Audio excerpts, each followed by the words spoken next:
This is Net News Network headline news in 3 minutes for Friday, May 6, 2022. The U.S. military is monitoring a Russian surface vessel of an unspecified type that's been operating near Hawaii in recent days.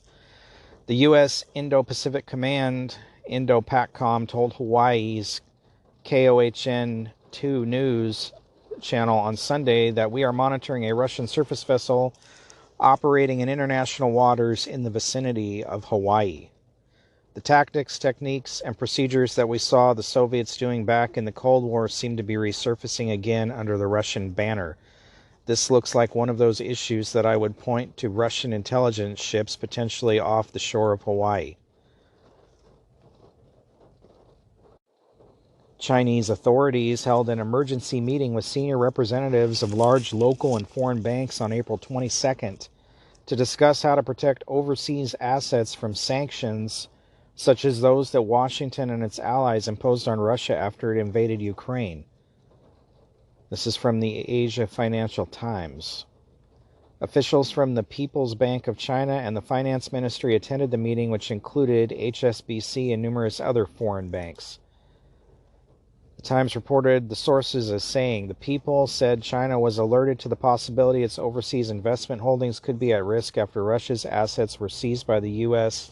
and its Western allies. Now, why would they be worried about sanctions on them unless they're planning on doing something that would garner sanctions? The U.S.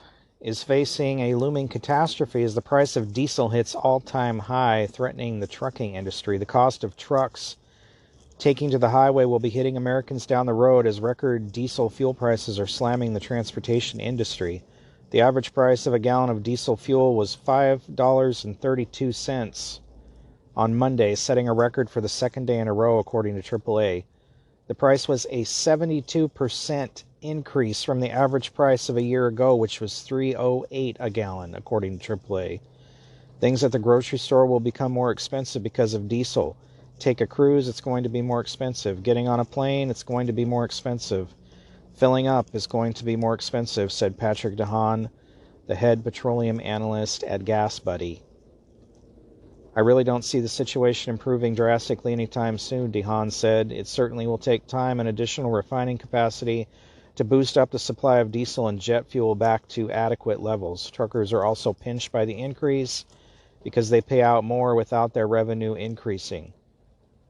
This is going to increase prices on everything across the board, just adding to all the woes under the Biden administration.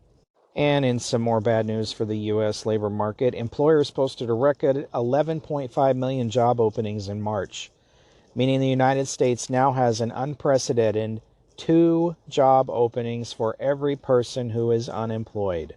The latest data released Tuesday by the Bureau of Labor Statistics further reveals an extraordinarily tight labor market that has emboldened millions of Americans to seek better paying jobs while also contributing to the biggest inflation surge in 4 decades. A record 4.5 million Americans quit their jobs in March, a sign that they are confident they can find better pay or improve working conditions elsewhere, or that Uncle Joe is just going to pay for them to sit at home. These policies are bad for America and bad for the economy, and we are headed down a dark road, folks. This has been Net News Network, headline news in 3 minutes. For more, visit netnewsnetwork.net. Thanks for listening.